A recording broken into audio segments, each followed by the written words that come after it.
Hey everybody, welcome back. It's Friday. You know what that means. It's time for a shop update. Let's get at it. Get yourself comfy, cozy spot to sit, a nice snack, and a nice beverage, and let's dig in on some fancy British cars. Let's get this update rolling, shall we?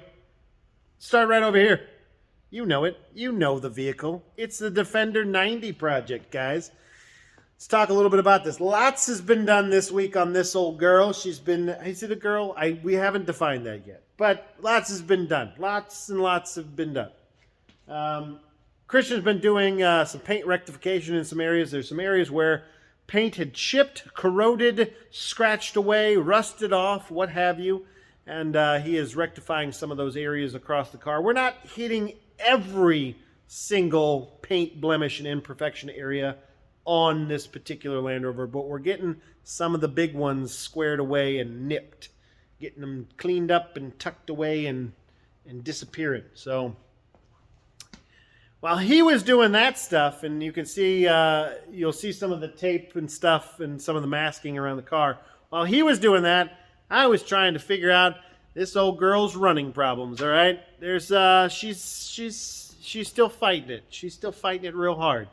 Every time you turn around and you find something that's, hey, that connector or that contact is dirty, it's not quite as good as it should be, you clean it up, you put it together, you think, that got it. No, it's British. It doesn't like it when you fix stuff. So what happens is something else goes awry. We have had the key buzzer to tell you the key's in the ignition.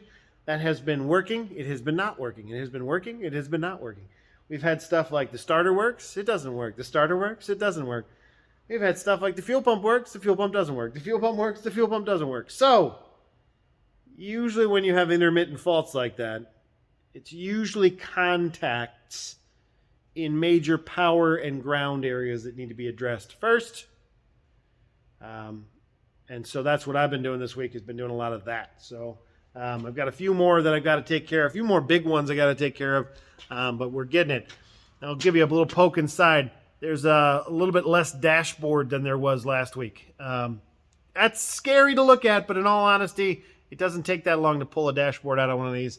So that was to allow me access to all of the fun wiring stuff. There was some creative wiring jobs that were done in here that have been rectified now. So those were very interesting and certainly weren't helpful to anything. And in fact, were kind of dangerous, to be honest with you. They were kind of exposed power wires that were allowed to just hang out. That's cause for concern. So rectified a lot of that kind of stuff. We'll get the dashboard back in pretty quick. It's not a big deal. So it's not a big deal. Anyway. Christian's been doing paint work. You'll see the masking jobs and stuff like that, fixing some areas. I don't want to touch it because I'm still dirty. One of the things that he found was a rusty bottom door. There's a rusty door here. So the bottom of this door is pretty rusty. I may have mentioned that last week. Maybe I didn't. But you want to see, she's a pretty crispy critter there, man. I'll tell you what. Pretty gosh darn crispy critter. There's a new door on the way for it, so that's how that's going to be fixed. You can, of course, fix just the bottom half of these doors, but when you actually weigh it out, if you're paying somebody, when you actually weigh it out, how long it takes somebody to fix that, along with the outside, and then repaint with a blend, or even just totally repaint the door, or replacing the door and fitting a new door and painting that door, the costs kind of come within being either the same or maybe even cheaper just to replace the door. So new doors on the way. That's going to be squared away that way. That'll be good. That'll be nice. Christian was also painting the door hinges for all of the doors. These doors here with their hinges. We got fresh hinges for it, so he's getting those all painted up and ready to go. She's looking good. She's looking good. So we're real happy about it. I keep saying it's kind of on the downhill, but it almost feels like it's still climbing the mountain before it gets to that peak and then goes on the downhill and we start putting it back together.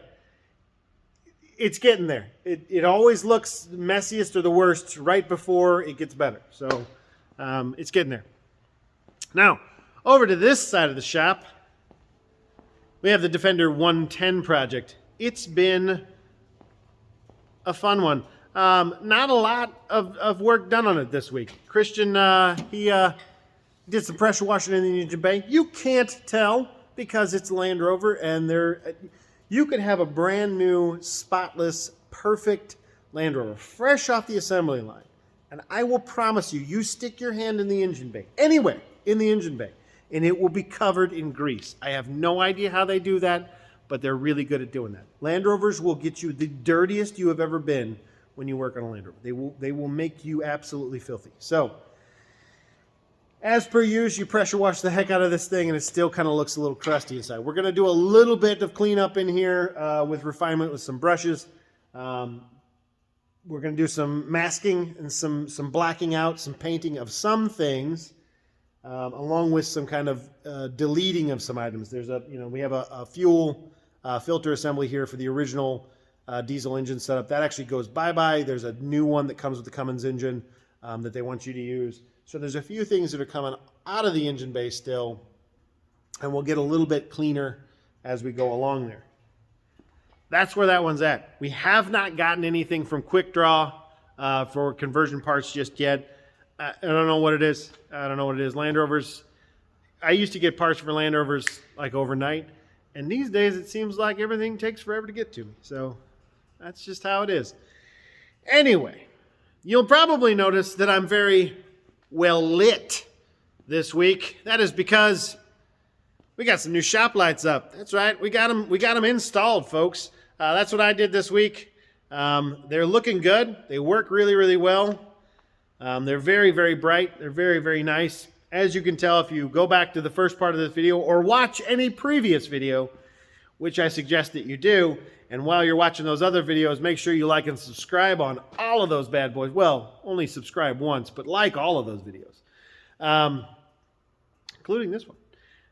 If you go back to a previous video, you can see how dingy and dark it is in here. If you just roll back time on this video to when we were just talking about the Defender, you can see how dark it was over there with that one compared to in here. It's so bright and shiny and nice. I have not gotten to the back half of this shop just yet. But we'll get there. We'll get there in time, and we'll get to the rest of the shop here in time.